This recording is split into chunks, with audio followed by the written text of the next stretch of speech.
Bleed black and gold, buff forever. You already know, man. It's your boy, T Green, and I'm back with another one. You know, I was hesitant to do this video, but shout out to my subscribers and my supporters, because if it wasn't for y'all, I would never have done this, especially on Labor Day. I'm sitting here chilling, grilling, and just enjoying this South Florida weather. And a couple of y'all reached out to me on Twitter and was like, hey, T Green, hey, it's been week one, and how are some of those players who left ICU Buffaloes are doing? And I'm sitting here like, I did make a video saying, I'm not going to speak on Cormani McClain no more. I'm not going to speak on certain other players who left the organization, no matter how they left the organization. I just wasn't going to do it. But I got to respect y'all, because why y'all support me, and if y'all want a video, I'm gonna make sure I drop that. Now, as we know, we not hating. Let me say this first. I'm not hating when I'm doing this video, y'all. We just stating what we see and the facts that may be. So y'all don't get down in that comment section and tear me up like y'all did last time, talk about I'm hating, because I'm not. I know it's only been 1 week. I'm just saying, y'all, okay? So as we know, several players have left Coach Prime's Colorado Buffaloes for other opportunities, but has those moves paid off? While some are finding success, others are struggling to make an impact, y'all. From Dylan Edwards' solid performance out there at Kansas State to Cormani McClain's tough start down there in Florida. Now, we break down how these former Buffs are faring after one game this season. Like I said, I know it's only been one game, but remember, it's a long season and anything can happen. But at the end of the day, what happened on week one, y'all? And this kind of crazy, y'all, a little bit. Now, I got to start off with big dog Dylan Edwards. Now, before I even start that, let me say there has been over 40-something transfer. Now, we're not going to cover all of them now. No. I just picked out a handful that I felt was worth discussing. We ain't going to discuss that offensive line because we already glad them boys are gone. Ooh, boy, we saw a big difference in game one. But anyway, Dylan Edwards, our old running back. We know he went up to Kansas State. His father played there, etc., etc. Now, they just played UT Martin, and I got to give it to Dylan now.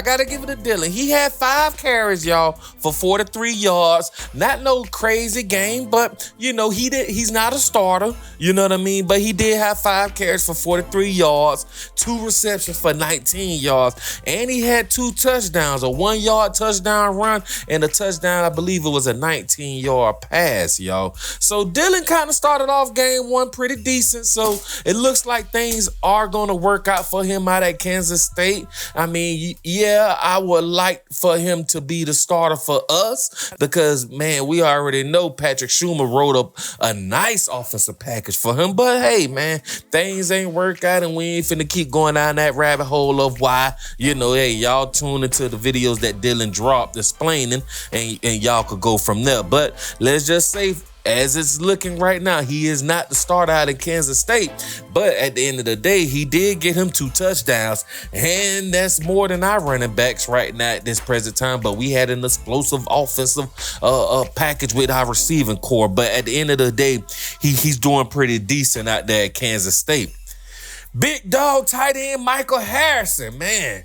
We already know he went out there to San Diego State. He out there with our old offensive coordinator. And he had no touchdowns, but he had 3 catches for 22 yards.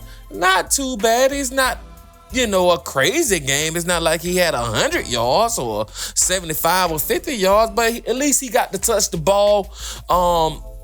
It's looking like the depth chart, he's starting, and at the end of the day, man, hey, Michael Hankerson said he just want to be in the fold, you know what I mean? He just want to be out there on that field shining.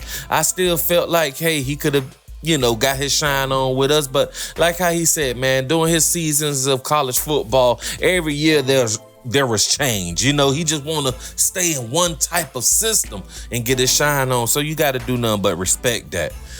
Running back Anthony Hankerson, y'all. Man, big dog Hank. Whew. He had 24 carries, y'all, for 155 yards versus IDSC, Idaho State, for those who don't know.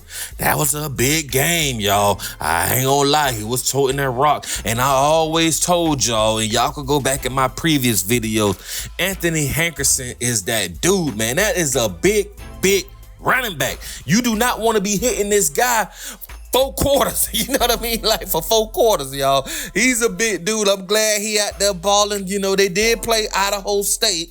Not to talk bad about Idaho State, but at the end of the day, you know what I mean? It is Idaho State. So, you know, let's see how week 2 go from here. But at the end of the day, man, 24 carries for 155 yards, that is not bad at all, man. I like it, man. Wow, man. I just wish Anthony Hankerson and Dylan Edwards was still on the team, but I love our running back, so I got nothing but respect for our freshman Micaiah Welch, you know, Charlie and Big Dog number 7 who just transferred. So, you know, I got love for our running backs. But anyway, y'all, this next one here, I know y'all been waiting for, and man, everybody and they mama talking about it. Cornerback Cormani McClain. Y'all know he was doing a lot of talking. And we ain't gonna rehash that video he dropped, but at the end of the day, he went down to our Florida Gators. I just say our because at the end of the day, I still reside in Florida and I'ma support our home team, but it's CUBuffs to our DIE. But anyway, he went down here as a walk-on. No scholarship now. This was a walk-on, which, you know, this goes to show you, boy, the grass not always greener. He has yet to see the field. He's not even mentioned on the chart, y'all. The depth chart is what I'm speaking on. And looking at some websites, he is like 5th, 6th string best at that cornerback position, which is crazy because dude is talented. If he would have just kept his head down, man, who knows what he'll be doing right now for our CU Buffaloes. You know what I mean? He just needed to lock in. How do you not want to lock in when you got a teammate on your team of the likes of Travis Hunter, and you have a Coach Prime, who is a Hall of Famer? But that's just me speaking. I mean, hey, everybody had their own reasons, and we heard his reasoning. But at the end of the day, man, this is kind of sad a little bit, man. 5th, 6th string, man. I mean, Kamari may not never see the field, man. And that just, oh, man.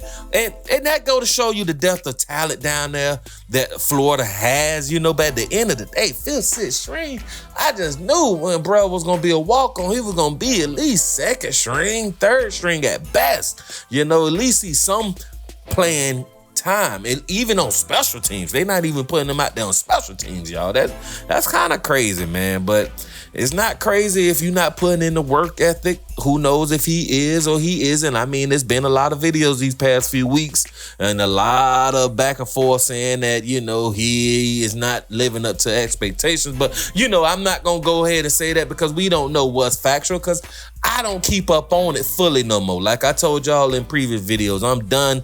You know what I mean? That it is what it is. Once you leave, I see you Buffaloes. I really don't care, all jokes aside. Now, this next player here, y'all, tight end Shaman Mateel.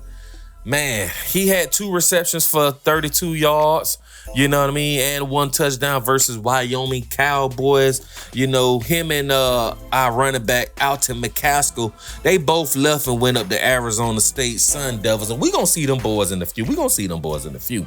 But the tight end, you know, hey, he got him a touchdown. He got 2 receptions for 32 yards, you know, averaging almost 16 yards. So, hey, it's pretty decent. You know, I ain't gonna say it's something crazy, but you got you a touchdown, right? So that's all you can ask for. And I would have liked for him to be still on CUBuffs, because this was, man, we had a lot of hopes for this dude. I mean, this is a big tight end who can catch and block. I mean, that's what we need, but that's not to disrespect our current tight end, Sam. You know what I mean? Now, Arizona State also got another one of our transfers, which I mentioned a moment ago. Now, this person here, father, had a lot to say, including Alton McCaskill, you know what I mean? And let's just say they didn't leave. Well, he didn't lead the program so smoothly, I would say. I'm not going to rehash all the things that was said between his daddy and him and all of that good stuff. Y'all go back in my previous videos if you want to see all of that tea. But at the end of the day, y'all, bruh had 7 touches on that rock and only got 17 yards. It was a tough game for him, you know. Now, our running backs had a little tough game too, so I'm not going to hate in that department. But, man, it was a blowout game for them boys, you know what I mean? And you were thinking the blowout game versus Wyoming Cowboys, you would have probably got the, you know, tote that rock a little bit more. But with that being said, he's not the first string. He's not a second string running back. He's not even a third string running back.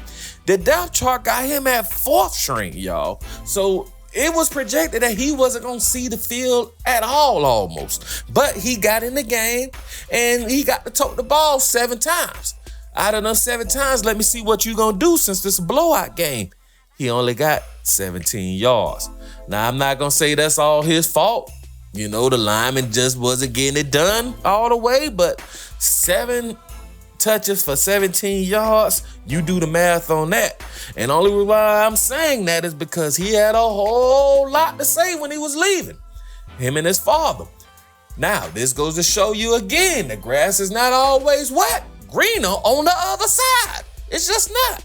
Sometimes you got to water that grass to get it green. You got to put fertilizer on that grass. You know what I mean? You got to trim that grass, get the weeds up out that grass. So for whatever reason, hey, man, you 4th string now.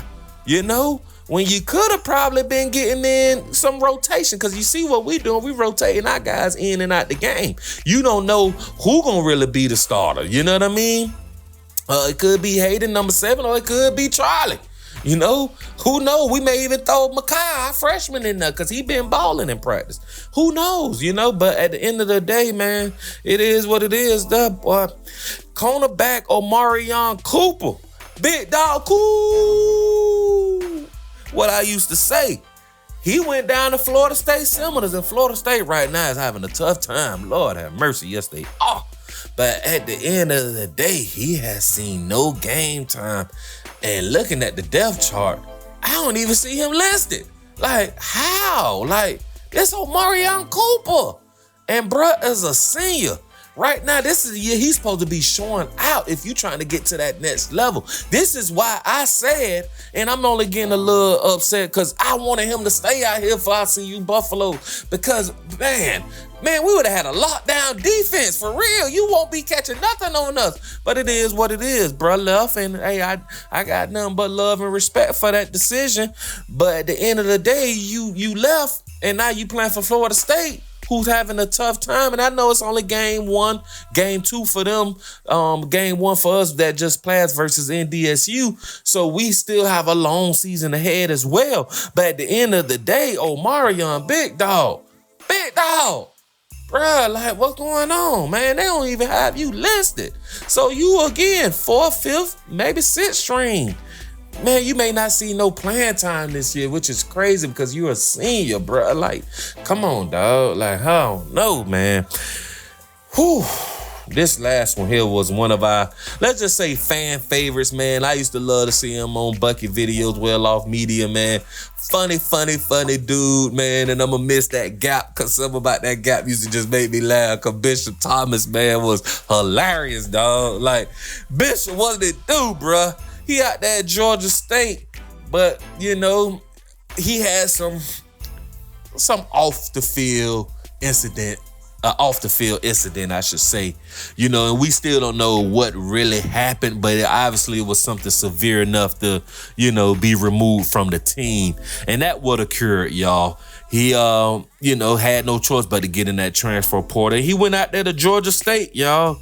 And while he's out at Georgia State, he's not a starter. He's not even a second guy.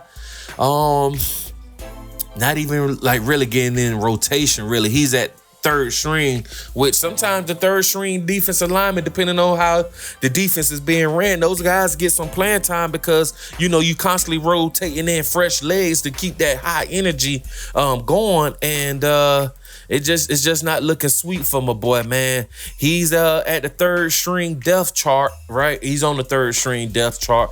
But at the end of the day, he has not seen no playing time, y'all. He's not even getting in the game, at least making a presence, not even on special teams. Like, man, can you go out there at least, be present for a field goal? Or, well, I know he won't be on kickoff, but at the end of the day, just be used some type of way.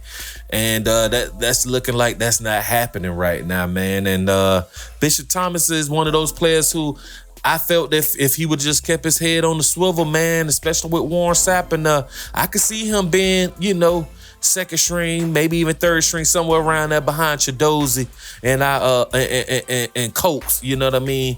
Like, we could have really put Bishop in the game, because Bishop was showing that he could actually play. Towards that end of that season, Bishop really got things moving, and I think if he just had a little bit more gelling and finessing and get out there with Warren, and man, things could have probably been different for my boy this year. But man, this is crazy, y'all. These are the players who I just wanted to cover, and I mean, I know it's probably plenty more that I should have covered. Some of the offensive line, how they doing since they transferred out there. Are they still not blocking? Are they, get it together? I mean, shout out to Van Wells. That was somebody else who I didn't want to see leaving. He's doing pretty decent since transferring out there with our old offensive coordinator out there at San Diego State. But man, these dudes who I just spoke about, man, I wish them nothing but the best. Like I said, y'all, before y'all get down there and get over it, I'm only going by one game, y'all. I'm only going by one game. But, I just wanted to give an update since everybody was asking me, some of these players. I figured, let me just take a handful of these guys like Dylan and Michael Harrison and Anthony Hankerson, who I wanted to cover primarily, and speak about it. And then, I had to speak on Kamari, because just the simple fact that just was sad, man. And Alton McCaskill, like, y'all, all that talk, and you go out there to Arizona State and you're not doing nothing. And even in the blowout game, you like, I'm just saying, the grass is not always green on the other side, man. But I hope everybody had a good Labor Day weekend. We back in business, man. We finna get these videos dropping, because you already know the motto.